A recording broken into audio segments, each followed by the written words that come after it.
बिस्मिल्लाहिर्रहमानिर्रहीम अस्सलाम वालेकुम। आपको अहम तरीन ख़बर से इस वक्त आगाह करते चलें कि पंजाब असम्बली में जो काफ़ी दिनों से बल्कि पिछले कुछ माह से ये मसला चल रहा था अदम एतमाद के वोट का, और परवेज़ इलाही को कहा जा रहा था कि वो एतमाद का वोट लें। जब इमरान खान साहब ने कहा कि वो KPK और पंजाब की प्रोविंशियल असम्बली को डिज़ाल्व करने जा रहे हैं, तो उसके बाद उनको कहा गया परवेज़ इलाही साहब को कि वो पंजाब में पहले एतमाद का वोट लें और एतमाद का वोट लेने के बाद अगर वो चाहें तो असम्बली को डिज़ाल्व कर सकते हैं। इस हवाले से बड़े बड़े दावे हमें PDM की तरफ से सुनने को मिल रहे थे, और वो तमाम तर दावे और वो तमाम तर बातें आज गलत साबित हो गई हैं पंजाब की असम्बली में। क्योंकि आज पंजाब की असम्बली में ऐलान किया गया था, रात गए तक जब इजलास जारी था, आज स्पीकर की तरफ से ये ऐलान किया गया कि परवेज़ इलाही साहब आज ही एतमाद का वोट लेंगे, और उसके बाद करारदाद पेश की गई। करारदाद पेश करने के बाद हमने देखा कि PDM की तरफ से रिएक्शन सामने आया। उन्होंने करारदाद की जो कॉपीज थी उनको फाड़ा, उनको फाड़कर स्पीकर की तरफ उछाला गया और नारेबाजी की गई, कोशिश की गई कि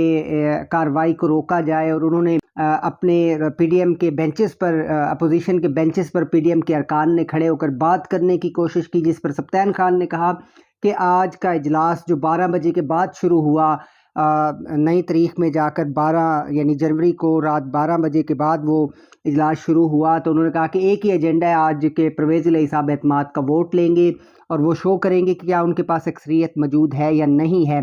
मगर हमने देखा कि जो PDM की हुकूमत काफ़ी अरसे से ये दावा कर रही थी कि परवेज़ इलाही एतमाद खो चुके हैं, उनके पास नंबर पूरे नहीं हैं, उन्होंने इस इजलास को रोकने की भरपूर कोशिश की। वो चाहते रहे कि उन्हें बात करने का मौका दिया जाए, वो एतराज़ात उठाना चाहते थे। उन्होंने कॉपीज़ स्पीकर के डेस्क की तरफ फेंकी। जब स्पीकर ने बात करने की इजाज़त नहीं दी तो वो सब्तान खान की तरफ भी बढ़े, उन्होंने कोशिश की हमला करने की, मगर उनको स्पीकर के डेस्क से पीछे रहने के लिए कहा गया और बार बार उनको ये अहकामात जारी किए गया कि आप स्पीकर की तरफ ना बढ़ें और डेस्क से पीछे रहें।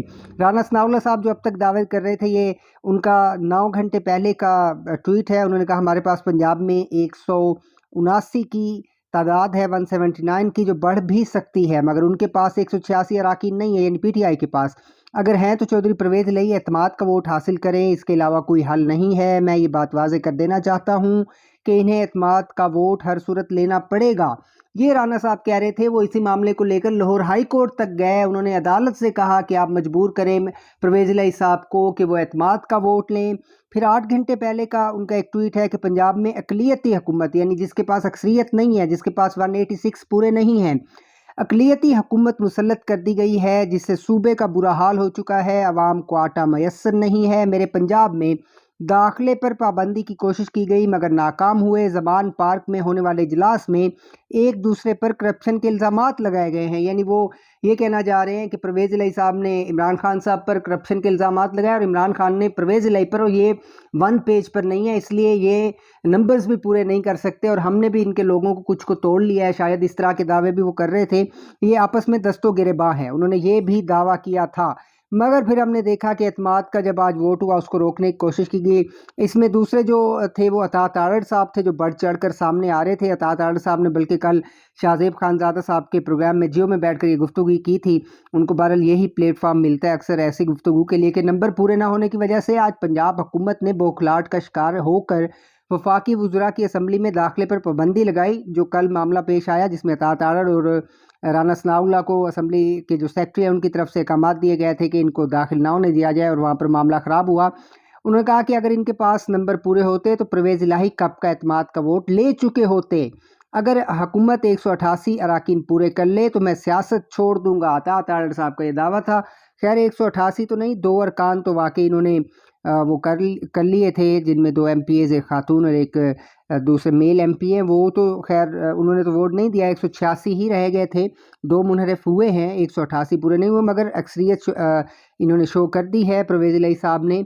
उसके बाद जब घंटियाँ बजी तो हुकूमती अरकान जो थे जिन्होंने वोट करना था परवेज़ इलाही साहब को, वो एक लॉबी की तरफ वाक कर रहे थे। इस दौरान फिर हंगामा आराई हुई, कोशिश की गई, आपस में हाथापाई तक की नौबत आई। कुर्सियां चल गई थी जी ऐवान में, और कुर्सियां एक दूसरे पर उछाली गई और नून लीग के अरकान ने फिर नारेबाजी की।